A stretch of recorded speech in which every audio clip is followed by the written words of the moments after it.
Nothing like filming a video on your first adventure to make you realise quite how long you've been playing this game. Kinda miss the copper bottle. Good tavern. Hello adventurers, I am the Welsh GM, the one Welshman whose accent hasn't yet decided to take up GMing. There are plenty of people out there who want to get behind the screen and GM a game for their friends, but ultimately don't know where to start and get quite intimidated by the amazing GMs out there in the internets. And whether you have a plot hook that you think is fun, a system that you're particularly inspired by, or just want to give it a shot, there are a lot of reasons to actually try your first adventure as a GM. So, with another entry into our How to Be an OK GM series, we're going to take a look at what goes into prepping a first adventure and what things you need to think about when you are going to get down and play your first game of D&D as a GM, or any other system besides. This isn't going to be an all-encompassing list, we'll cover many more details in future videos in this series, but it's a good starting point to get you feeling comfortable when you step behind the screen for the first time. And for you more experienced GMs, you might find some tips and tricks when thinking about that first adventure in your next campaign. As pointed out in the first video in this series, any good adventure or campaign starts off with a session 0. Now, you may not need an extensive one since you're only running your first adventure and it's going to be relatively short, but it is worth having nonetheless, purely because it gives you an opportunity to talk to your players about what you personally want out of it and what your expectations are. Cover what you're perhaps nervous about as a first-time GM. Cover what they can do to help you make sure the game goes relatively smoothly without too much chaos. And maybe even ask them to just tone down the antics a little bit so you're not completely overwhelmed by the sheer anarchy they tend to present. This isn't about trying to limit and control your players and what they want to do, but just setting the expectation as to what you're going to be like as a GM and the fact that you're going to be feeling yourself out and figuring out your own GM style as you play. It's also a great opportunity to tell them what kind of game adventure you're thinking of running. Will it be a dungeon crawl, monster fighting classic, or will it be something more social and exploration based in a city of nobles and dark dealings? All of this is just there to help everyone pull in the same direction when it comes to the storytelling for your first adventure, and make sure you as a first-time GM have a smooth enough experience to get the story going. You may have been inspired by Arcane and want to run a high fantasy Arcanotech style adventure. Well, if your players know that, they can lean into the tropes and engage with the story at the level that you're expecting. If things go well and your adventure turns into a full campaign, well, then you can release the reins and let people be as chaotic as they want. And the final thing to consider when you are setting expectations is who you're going to be playing with and how or where. Personally, I do prefer to GM in person over something like Discord. I find the in real space nature of games, it's easier to bounce off people, pick up on subtle hints, and just generally feel out the tone of the game. But you may prefer the digital space. You may be more comfortable in your office, and ultimately you want to be as comfortable as possible when you're taking this new step into GMing. And just give a thought to what friends you think will be conducive to the experience at the table. If you've got your group of friends and you want to play with them, great, fine. But sometimes think about having someone who knows the rules there on hand that can help you through those moments. And someone who engages with the story really up front to help you move the story along. Just little subtle things like that. Just recognize the kind of players you want at your table that are going to make your experience much more enjoyable and ultimately easier. With our expectations set, we do actually still need to write the adventure that we're planning on running, so that we can run the adventure.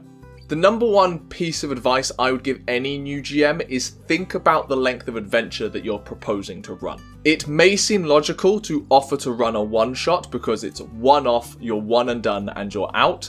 However, one-shots can be trickier than you think. There is a common joke around the internet that there is no such thing as a one-shot because they tend to bleed over into needing an additional session. A one-shot has a very strict time constraint to the adventure, which adds to your mental load as a GM because you are constantly having to watch the clock and make sure the story is progressing at a rate that fits into the time slot you have. Instead, what I would suggest is offer to run a 3 to 5 session adventure. It's still short, but it takes away the stress of having to finish in one session. This will allow you to dive into the adventure writing and write out a narrative that you think is fully fleshed out and feels exciting to explore, and gives the players a little bit more juice because they have to build a character that they think can be narratively interesting for a period of time. One-shot characters tend to be a little bit more on the whimsical side, so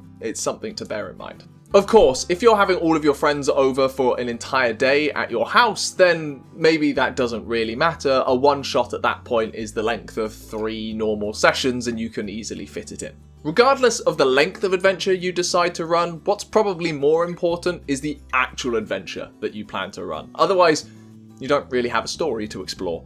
The chief question is to consider whether you are going to write something yourself from scratch or take something from pre-written module by an official publisher. Both do have their pros and cons. Pre-written adventures, especially those found in start playing boxes, tend to be really good at exploring every aspect of a system and being designed for new players and, crucially, new GMs. So they are worth taking a look at, even if they just serve as inspiration, because you may have had a brilliant idea for a narrative you want to explore, and that's the reason you're actually wanting to be a GM. And if you do, that's great. If you think it's going to be a cool adventure, I promise you your players will as well. I know some people, myself included, tend to struggle with pre-written modules because they feel a little constrictive, like you need to know everything about the adventure in the back of your head, compared to something you've written yourself where you've got a little bit more flexibility and you feel more comfortable with it because it's come from your own brain. Either way, I think it is worth looking at professionally written adventures when you are writing your own adventures, because you can see how people who have done it for years go into writing an adventure and making sure every aspect of the game is explored and there's interesting things and setups going through.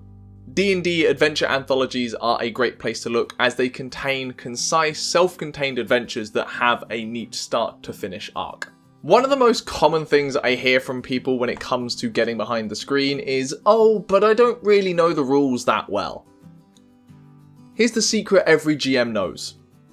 We don't know them either. And to be honest, you don't need to know all of the rules. You just need to know the basics of the system. If you are comfortable with and understand the base mechanics of a system, then you have everything you need to run a game and make decisions on the fly. Using D&D as an example, if you understand the premise of a D20 roll, ability checks, saving throws, attack rolls, and how damage works, that's 90% of the game. That's all you need to run a good adventure in the back of your mind. With Daggerheart, if you understand the duality dice system and how players can apply modifiers on top, then you're pretty golden. You're going to get through most of the adventure without needing to know anything else. Ultimately, it's not about knowing a system back to front as a GM, it's about knowing what you can do to impose challenges on your players in the heat of the moment. And you are certainly not expected to understand everything that the players can do. Monster of the Week even intentionally separates out the player playbooks away from the GM's section, because the GM doesn't need to know what the players can do, they just need to be able to react when the players do it. And this one is for every GM. Don't worry about being correct with every rule every time. The best advice I can give to any GM out there, whether they're new, 10 years experience, or twice my age, is stop caring what the rulebook says and just go with what feels right in the moment at your table. The game systems we are using to tell these stories exist to facilitate the fun at the table, and the moment they get in the way is the moment they become a problem. Hold the rules loosely and go with what feels right for you and the players. What's most important is playing a system that you yourself are comfortable with. That might be D&D because it's what you've played for the majority of your TTRPG experience. It might be something using the Powered by the Apocalypse rules, where you're more comfortable with improv and rolling with the punches rather than a mechanically heavy system. Don't just choose the industry standard because it's the standard. Choose the system that works for you, because it'll be much easier for you behind the screen. Which is where we get on to the final point. Everything we've said so far is good advice. It'll help you get your adventure going. But the most important thing is do what you think is fun. If you are having fun as the GM, chances are everyone else at the table is probably having fun too. Don't try to second guess yourself and think, oh, what will my players enjoy more than what I enjoy? Make sure you're having fun, your joy will spread around the table and engage with everyone else. Consider what aspect of TTRPG adventures you've played in you enjoyed most and put that into your game.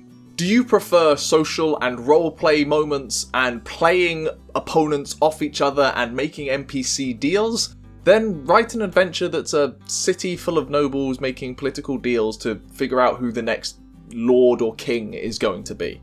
Do you prefer the hack and slash defeating of monsters and getting cool magic items? Well, then build a dungeon, put some monsters that you think are cool in there and make your players fight them, because you'll get to have fun being the monsters and they'll get to have fun when they pick up the +1 sword hidden in the Beholder's treasure hoard. That being said, don't neglect other aspects of the TTRPG system that you're playing. Some people may find fun in things other than that. I mean, D&D has 3 pillars for a reason, but it's definitely an opportunity to show off your favoured pillar to everyone else. Speaking of which, and I have mentioned it already, do have a think about what system you're going to run. There's no reason you're obliged to play D&D just because it's what your table has always played if you're going to have more fun with something else. Honestly, I think most people will jump at the opportunity to try another TTRPG system, and your passion for that system could help drag them along and find a new way to tell stories. The point is, if you're playing a game, an adventure that you yourself are enjoying, your passion is going to go out across the table and all likelihood your players are going to have a great time with you. And there we go! You are now well equipped to go run an okay first adventure. There are many more topics we can discuss in becoming the okayest of GMs. That's okay. We'll get to them, I'm sure. But if there's anything in particular that you would like to see discussed about how to be the okayest at a particular thing, drop a comment below and we'll see what we can do. Of course, if you are a fellow long-time GM, please throw your own advice in the comments. What did you wish you knew going into your own first time behind the screen? If you enjoyed this video, please do give it a like. It does help appease the almighty gods of the algorithm and reach new and more people. And if you enjoyed this kind of content and want to see more, please do hit subscribe and don't forget to hit the bell notification icon to make sure you never miss a video when it goes up. But I do believe that's it. Plenty more to come in this series, but at least you should now be able to go run your first okay adventure. So, until we do this again, you keep an eye out for dragons. I'm going to go see whether I can get my accent behind the GM screen, and remember to keep telling stories.